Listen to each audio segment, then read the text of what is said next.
蔡康永的情商課3，你願意，人生就會值得。第4部分，跟自己，一切好商量。第7課，容許我的心可以感冒，也可以拉肚子。像乜嘢都唔想做，同罪惡感分開。我最近咩都唔想做啊。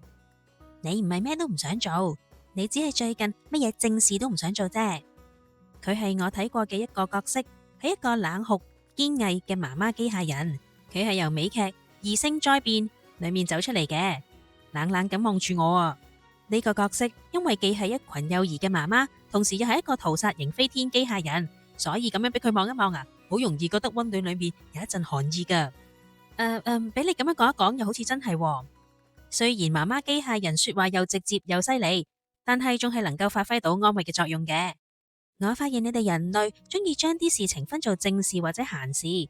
當你哋話咩都唔想做嘅時候，通常就係乜嘢正事都唔想做。相對嘅係食嘅仲係食，打機嘅仲係打機，瞌眼瞓嘅仲喺度瞌眼瞓，都唔想做正事。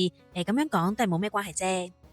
乜嘢都唔想做，如果只係一陣嘅事，就當作係你偶爾嘅感冒啦。身體會感冒，會肚痛，甚至生更嚴重嘅病，心亦都可以咁樣看待。將乜嘢都唔想做同罪惡感分開，心嘅狀態就會變化。